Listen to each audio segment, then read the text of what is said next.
Assalamualaikum warahmatullahi wabarakatuh. Uh, Kembali ketemu sambil jalan-jalan. Kita membahas isu-isu konstitusi. Satu hal yang menarik beberapa hari ini ya adalah soal pernikahan Ketua MK dengan adik kandung Jokowi. Nah, ini menariknya.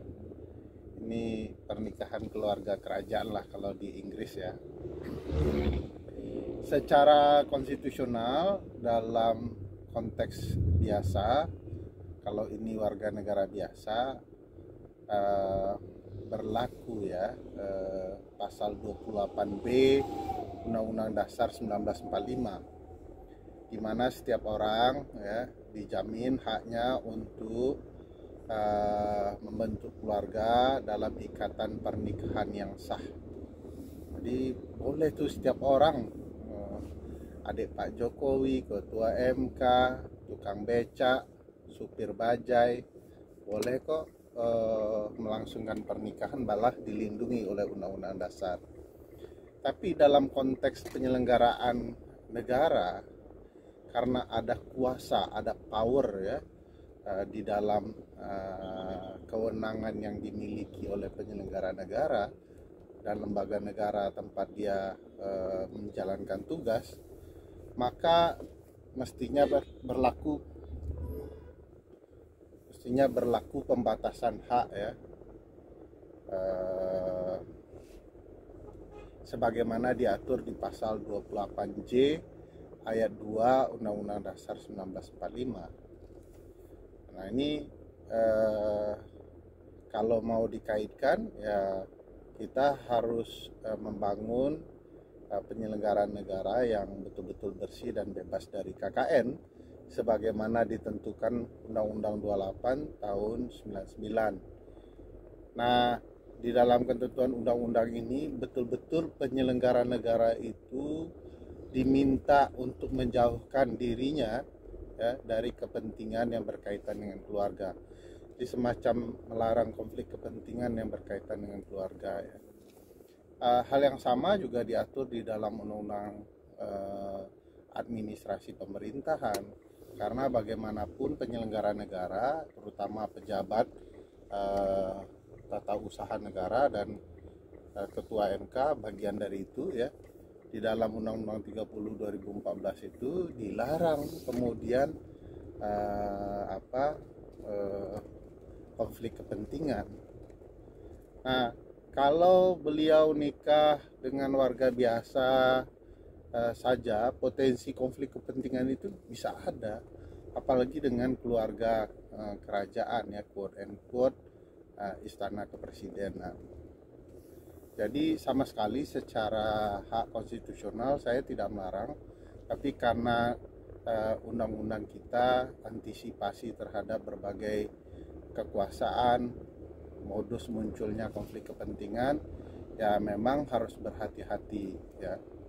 Nah, di dalam undang-undang kekuasaan kehakiman sendiri disebutkan bahwa kalau hakim punya relasi semenda, punya relasi hubungan istri atau mantan suami atau mantan istrinya, juga harus mundur dari persidangan.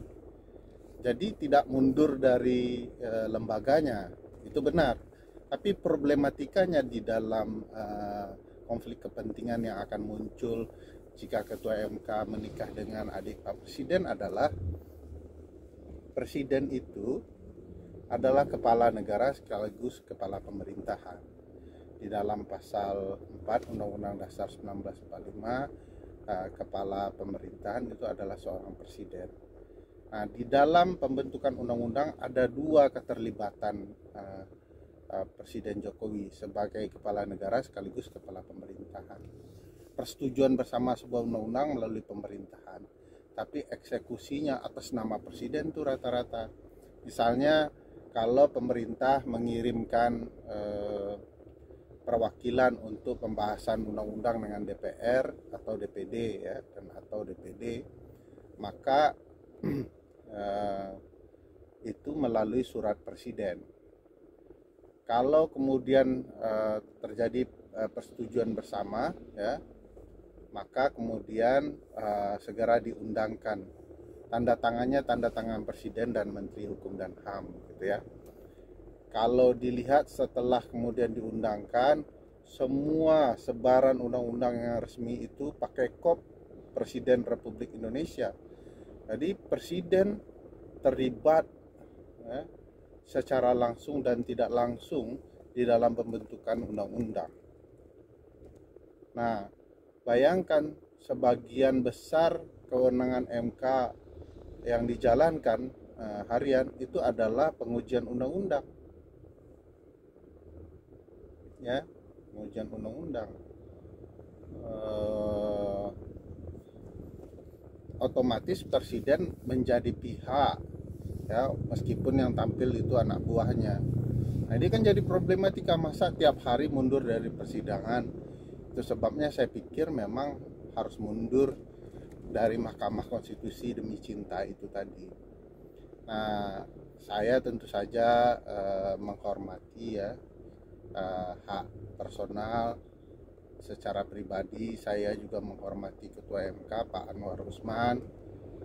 Beliau bahkan seringkali mengapresiasi anak-anak muda dalam kajian hukum tata negara dalam berbagai forum. Oleh karena itu secara personal saya merasa tidak ada masalah, tapi janganlah kita korbankan ketatanegaraan kita hanya karena mempertimbangkan berbagai hal. Saya melihat beberapa guru besar mencoba membangun alasan, misalnya kalau memang ada relasi, ada keterkaitan, ya udah mundur saja dari persidangan. Berlebihan kalau mundur dari ketua MK. Pertanyaan saya, kok kalau mundur dari persidangan karena ada relasi konflik kepentingan, ya bisa mundur dari persidangan tiap hari. Kalau mundur dari persidangan tiap hari, yang ngapain? Ya, ini akan jadi problematika yang serius. Dengan segala penghormatan terhadap berbagai guru besar, mohon dilihat aspek-aspek kode etik yang ada. Misalnya kode etik Mahkamah Konstitusi di poin pertama dan kedua disebut menjaga integritas dan ketidakberpihakan. Nah, nilai-nilai ini tidak hanya melekat kepada individu hakim, juga menjadi pertimbangan terhadap perasaan para pencari keadilan.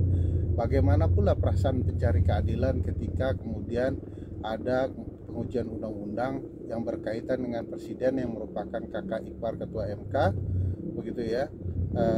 Itu mereka akan bagaimana perasaannya? Kalaulah kemudian putusannya memang ketua MK ini tidak ada kepentingan apapun, keinginan apapun, tidak ada relasi, publik tentu akan berpotensi, para pencari keadilan ini akan mencurigai, betulkah putusan ini tanpa ada tendeng aling-aling relasi dengan presiden, dan itu akan merusak marwah peradilan, marwah MK sendiri. Mestinya ini dijaga, dijauhi, ya. Ada juga guru besar yang mengatakan bahwa tidak perlu mundur, tapi memang harus ada perbaikan terhadap kode etik Mahkamah Konstitusi. Lah, kalau tidak ada masalah dan tidak perlu mundur, kenapa yang disarankan perbaikan kode etik? Berarti kode etik ini tidak sesuai dengan apa yang terjadi saat ini. Menurut saya, ya, nilai etis itu ya sangat luas, sangat tinggi. Menurut saya ya memang sangat berhati-hati. Hakim harus melindungi marwah dirinya sendiri dan juga lembaga peradilannya.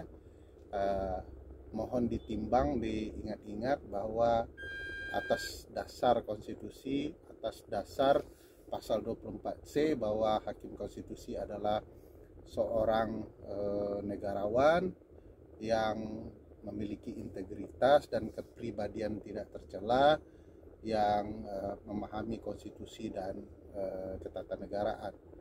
Paham konstitusi dan ketatanegaraan saja sebenarnya kita bisa mengetahui bahwa perasaan kedekatan, potensi konflik kepentingan dan segala macamnya itu akan berujung dari sikap negarawan untuk mundur dari jabatan yang sangat potensial. Saya ingat sebuah cerita seorang hakim di Inggris ya, mengajar di sebuah perkuliahan ahli-ahli tertentu. Lalu para ahli itu melihat hakim itu ketika turun dari kendaraannya, dia membawa payung, lalu botol air minum dan beberapa buku. Segeralah para mahasiswa itu ingin membantunya. Tapi hakim itu berkata, jangan bantu saya karena saya khawatir suatu waktu Anda akan berperkara dengan saya. Wah, luar biasa saya pikir sikap hakim ini. Dan kalau sikap hakim seperti ini dikatakan berlebihan, menurut saya ya tidak benar. Ini cara orang melindungi nilai-nilai integritasnya. Bukan saya meragukan penjelasan para guru besar, tetapi sepertinya ada beberapa hal yang menurut saya lebih politis dibandingkan sikap menegakkan hukum, konstitusi, dan etik.